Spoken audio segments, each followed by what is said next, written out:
Assalamualaikum warahmatullahi wabarakatuh.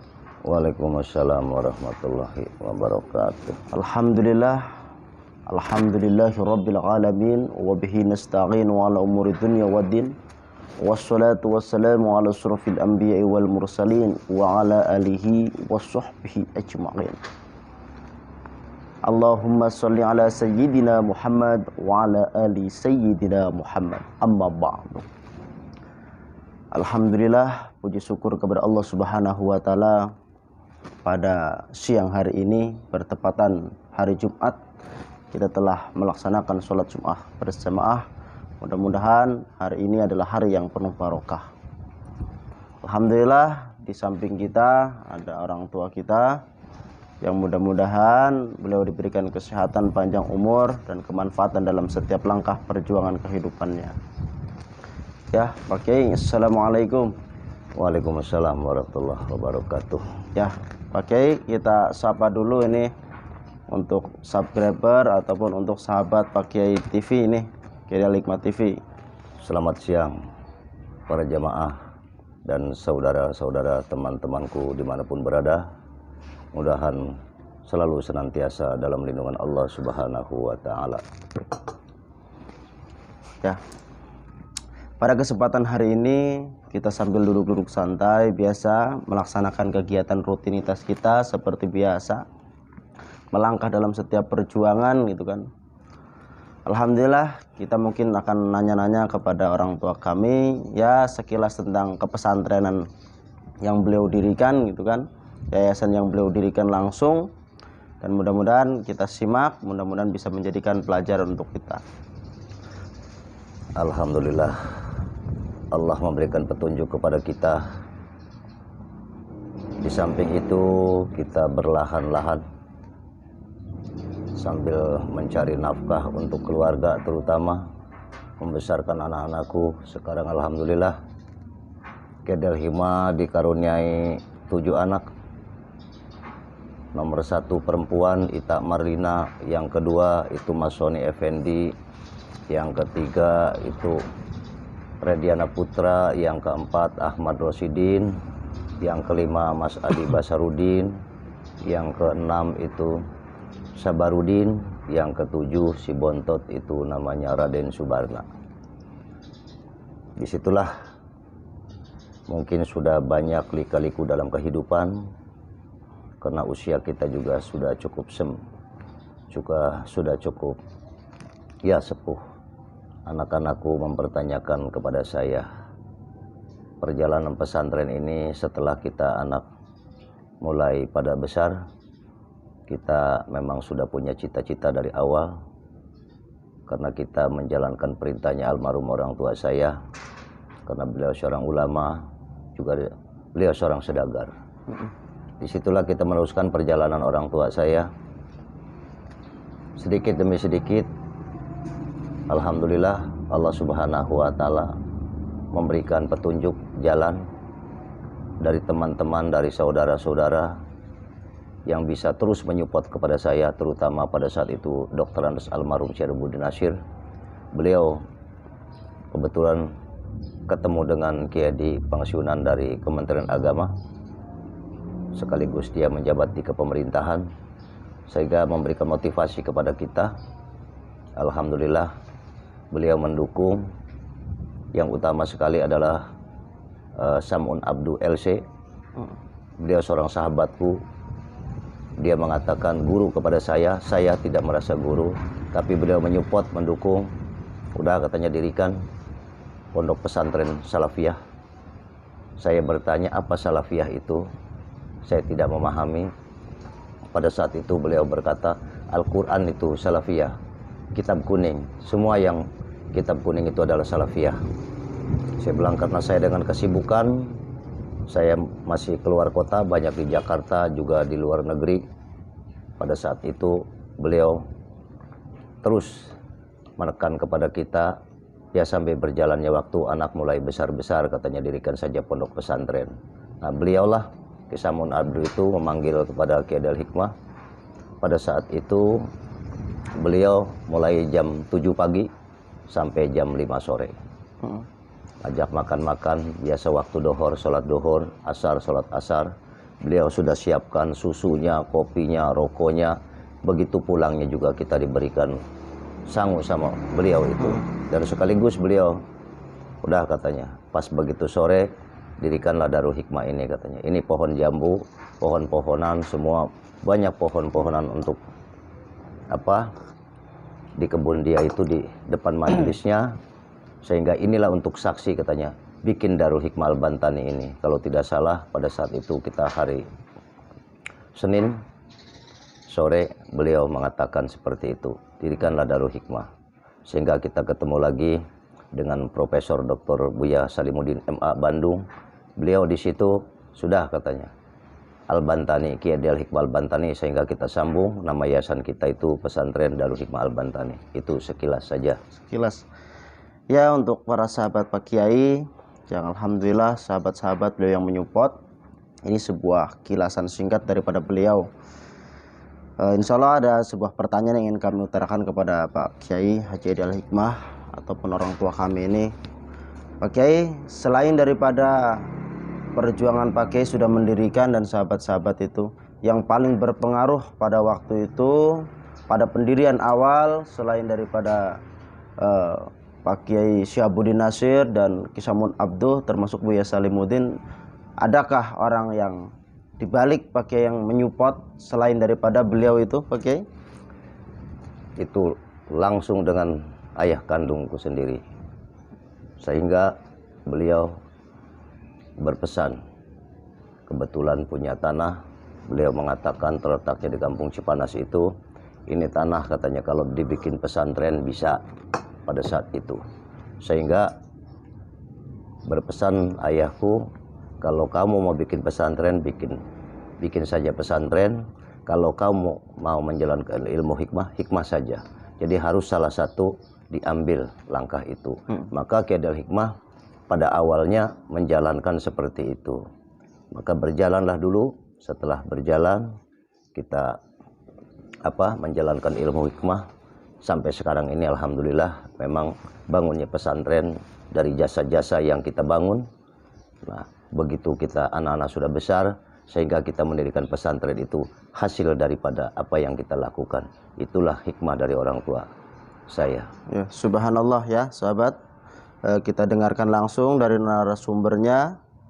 Jadi sekilasnya, jadi berdirinya Yayasan Darul Hikmah Al-Bantani ini langsung beliau yang mendirikan, yakni Bapak Kiai Haji Al-Hikmah. Jadi bukan dari kakek gitu. Jadi almarhum kakek kita itu waktu itu belum memiliki pesantren, dan alhamdulillah sampai kepada orang tua kami bisa mendirikan sebuah pesantren yang mudah-mudahan itu penuh dengan kemanfaatan.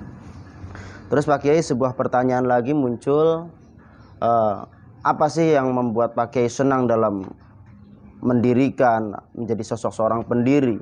Dan sekaligus Pak Kiai, apa sih yang merasa senang dalam pesantren tersebut? Apa yang membuat terasa puas dalam berjuang untuk pesantren? Itu pada Pak Kiai. saat itu, Bapak pada saat itu menikah dengan ibumu. Tinggal di perkampungan. Kampung yang sangat gelap. Namanya itu Kampung Jeruk Tipis, Desa Lebak Denok, Kecamatan Citangkil, Kota Cilegon. Kampung itu sangat sedikit sekali dan itu sangat gelap kampung itu. Sehingga di situ Allah berikan sentuhan. Ketemu dah dengan almarhum Dr. Syihabuddin Nasir itu pada saat itu beliau masih hidup. Kampung ini dirikanlah sebuah masjid. Nah, sehingga dari situ kebetulan Abah pada saat itu sudah menjadi ketua TTKD Kota Cilegon. Yang pertama mendirikan di Kota Cilegon. Tidak lama kemudian, sekitar tahun 2000-an, tidak lama kemudian sehingga Abah mendirikan masjid itu namanya Uswatun Hasanah. Disitulah Abah mulai tersentuh. Terus mendidik anak-anak muda yang lulusan dari aliyah, Abah didik seperti Simul. Jadi dibawa ke masjid, siapkan kursinya, dilatih untuk khutbah. Terus tata cara imam. Dan itu yang bikin terharunya pada saat mulai peresmian masjid itu. Kebetulan Abah pendirinya, Abah ketuanya juga, nama Masjid Uswatun Hasanah. Abah ketua pembangunan juga. Begitu selesai, tadinya musala dibuat masjid, sehingga Abah semuanya menyelesaikan, segalanya Abah bertanggung jawab.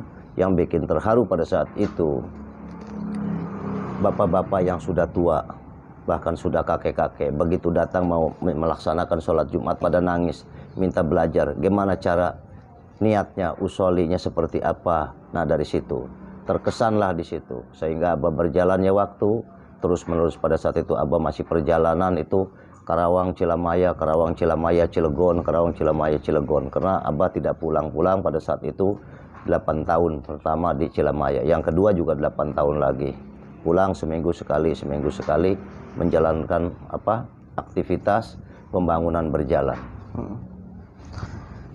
Ya alhamdulillah, itu sebuah sekilas pertanyaan. Jadi sahabat, beliau ini juga adalah sosok seorang pendiri daripada bergeraknya perjuangan masjid yang berada di Lebak Denok, kebetulan lingkungannya lingkungan Curug Nipis. Itu salah satu promotor atau penggeraknya adalah orang tua kami, dan alhamdulillah mudah-mudahan itu menjadikan amal ibadah untuk beliau. Terus kemudian beliau setelah itu hijrahlah dari Curug Nipis itu hijrah ke Kubang Wulut. Alhamdulillah, jadi punya anak 7 itu 6 di Jeruk Nipis, kita lahir, termasuk kita lahir, dan sampai yang terakhir Bontot itu baru di Kubang Wulut. Nah, Pak Kiai, alhamdulillah, apa sih yang membuat Pak Kiai udah berjalan lama di kampung Jeruk Nipis itu sehingga pada akhirnya memutuskan mengajak hijrah termasuk anak-anaknya ke kampung Kubang Wulut? Apa sih di balik itu? Apakah ada kisah?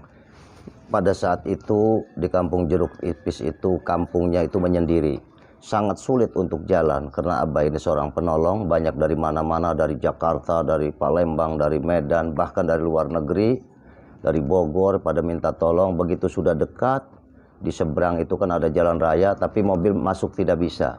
Bahkan kalau sudah sore gelap bicaranya, sudah jam 4 aja tidak berani datang si tamu-tamu Abah itu. Padahal itu rezeki sudah ada di depan mata. Nah disinilah Abah, begitu Abah punya guru itu namanya Abah Haji Mehmet. Beliau dari Jogja, hijrah ke daerah Pagelaran, Labuan.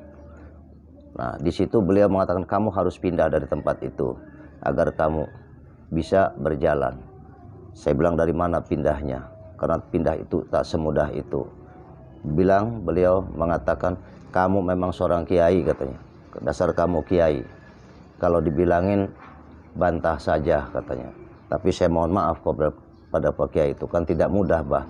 Iya, kalau Allah sudah ini katanya sudah memberikannya. Sekarang contohnya tanah itu 300.000. Sekarang tanah itu 5.000 rupiah, tapi kamu tidak kebeli tanah itu. Nanti kalau sudah waktunya kamu, walaupun 300.000, kamu bisa kebeli tanah itu. Ternyata memang itulah Allah memberikan. Pada saat 300.000 Abah beli tanah itu. Itu. Nah sehingga Abah langsung dirikan pondok pesantren Darul Hikmal Bantani itu, sekaligus dengan yayasannya yang dinamakan Yayasan Darul Hikmal Bantani. Nah disitulah Abah punya konsep, karena di Kubang Wulut itu memang tempat pendidikan. Nah di sini mendirikan pendidikan itu Abah yang tidak ada. Yang tidak ada contohnya ada MI, di sana nggak ada MI, Abah mendirikan MI. Di sana tidak ada TPQ, Abah mendirikan TPQ. Tidak ada di situ, tidak ada TKQ, mendirikan TKQ. Jadi yang tidak ada itulah mendirikannya yang tidak ada, sehingga walaupun dekat tidak pernah ada bentrok. Bahkan semua dari Kementerian Agama mendukung, semua dari pemerintah setempat mendukung. Dan terima kasih saya dengan Pak Lurah Dimyati itu, karena pada saat itu Abah berdomisili di Kubang Wulut itu, langsung Abah pindah, surat-suratnya semua domisilinya diberikan, dan data-data dokumen Abah semua diberikan kepada RT, sehingga langsung ke kelurahan, sehingga Abah resmi segalanya. Itulah karena kita dari situ harus administrasi, surat menyuratnya kita harus lengkap, sehingga diakui kita oleh masyarakat luas, sehingga alhamdulillah dikenal sekali pesantren di Kubang Wulut itu. Ya.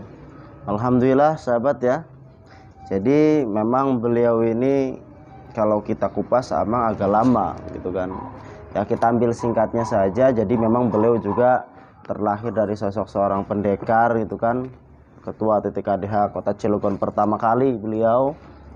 Terus kemudian beliau juga lahir daripada sosok seorang sahabat-sahabat yang daripada ulama khususnya di Kota Cilegon ini, Bapak almarhum Kiai Samun Abduh Buya Salimuddin yang lahir di Welukon beliau yang ada di Kota Bandung dan sekarang sudah diwafatkan oleh Allah. Mudah-mudahan Allah berikan senantiasa tempat yang layak di sisinya. Kalau Abah itu sebenarnya di Cimande itu mengelola organisasinya saja. Memang Abah seorang pesilat, tapi memang punya visi dan misi Abah untuk menggerakkan roda organisasi itu. Jadi Abah walaupun pesilat, tapi Abah tidak pernah, contohnya kita di kalangan kita bermain ini bermain silat ini, Abah tidak. Abah sebatas untuk seni aja, seni bela diri Abah yang sampai saat ini Abah dengan organisasinya itu. Karena Haji Muhammad Rija selaku ketua DPP TTKDH Pusat pada saat itu, organisasi itu, wadah itu untuk menghidupi kita, bukan wadah yang untuk dihidupi. Jadi wadahnya yang untuk menghidupi kita, sehingga kita bukan menghidupi wadah tersebut. Maka Abah mendirikan Yayasan Daul Hikmah Al-Bantani itu dari situ. Konsepnya didukung oleh Pak Mas'ud Thayyib juga, manajer Taman Mini Indonesia Indah, sehingga kesemangatan Abah terus menerus. Oke. Ya sahabat ya, itu udah kisah singkat saja. Memang kita nggak terkonsep karena memang habis pulang santai, insya Allah nanti kita bahas satu persatu. Jadi itu biografi singkat daripada pendiri langsung narasumber dari Yayasan Daul Hikmah Al-Bantani yang terlahir langsung beliau lah yang mendirikan. Insya Allah sahabat, mudah-mudahan Pak Kiai ini yang terakhir berikan kita minta kepada Pak Kiai, coba berikan motivasi bagaimana supaya hidup itu selalu merasakan semangat yang senantiasa semangatnya itu tidak turun gitu untuk generasi muda nih para subscribernya Pak Kiai. Motivasi itu paling utama kita untuk anak-anak kita, untuk binaan-binaan kita, para santri kita, para jamaah kita. Nah di sini yang paling utama kita mencukai satu pekerjaan itu apa yang kita inginkan, sehingga kita menciptakan keahlian dari situ. Nah keahlian ini apa yang kita, contohnya kita menjadi bengkel biar dikenal bengkelnya. Kalau kita menjadi seorang ulama supaya kita sosok ulamanya. Nah di sini harus perjalanannya kita benar-benar apa yang kita inginkan. Kita pelajari, manusia nggak ada yang benar semua, pasti ada kekurangannya, salahnya ada, benarnya ada. Tapi di sini kita harus benar-benar berhati-hati, kita harus banyak belajar. Kalau kita menjadi seorang ulama, banyaklah pertemui seorang ulama. Terus menerus kita jangan pernah membeda-bedakan, karena di sini pengalaman itu sangatlah pengaruh. Apa yang dikatakan oleh Dr. Syabuddin Nasir, karena pengalaman itu lebih daripada guru, lebih daripada kuliah. Karena Ki Edi itu langsung katanya terjun di lapangan, sehingga disitulah untuk motivasi para generasi muda terutama beranak. Semangat jangan pernah henti, terus semangat apa yang kita inginkan, insya Allah kapan saatnya. Jangan pernah kita mundur dari tantangan itu. Kalau demi kebenaran, jalankan terus. Berhati-hati, yang utama kita jangan pernah menyinggung perasaan pemerintah, jangan pernah menyinggung perasaan rakyat. Inilah kita apa yang punya kemampuan, munculkan kemampuan kita, jalankan kemampuan kita, insya Allah. Jadi kedepannya anak-anakku semua yang Kiai dibina, itulah pesanku, kita jangan berkecil hati, jagalah akhlak, terutama akhlak yang baik. Jadi jangan merasa diri kita pintar, kita semua sama. Sehingga disinilah untuk kebersamaan itu sangat indah. Contoh Kiai ini sekarang sudah menduduki pesantren, kalau tidak kebersamaan tidak pernah akan jalan, karena semua itu bagian daripada itu dengan kebersamaan. Contohnya lidi itulah kalau diikat itu menjadi banyak, bisa membersihkan untuk batu dan sebagainya. Tapi kalau itu lidi itu satu, itu tidak bisa untuk apa-apa, bahkan sudah patah sudah. Itulah pemirsa, para jemaah, mudah-mudahan mohon maaf karena ini apa yang dikatakan tadi kita tidak terkonsep, tapi karena ini diminta oleh narasumber kita, mudah-mudahan apa yang kita katakan kalau itu benar, itu dari Allah. Kalau itu salah ucapan kita, itu dari pribadi saya mohon maaf. Wabillahi taufiq wal hidayah. Wassalamualaikum warahmatullahi wabarakatuh. Waalaikumsalam warahmatullahi wabarakatuh. Ya, terima kasih Bapak Kiai Haji Daul Hikmah. Mudah-mudahan beliau senantiasa diberikan kesehatan ya sahabat ya.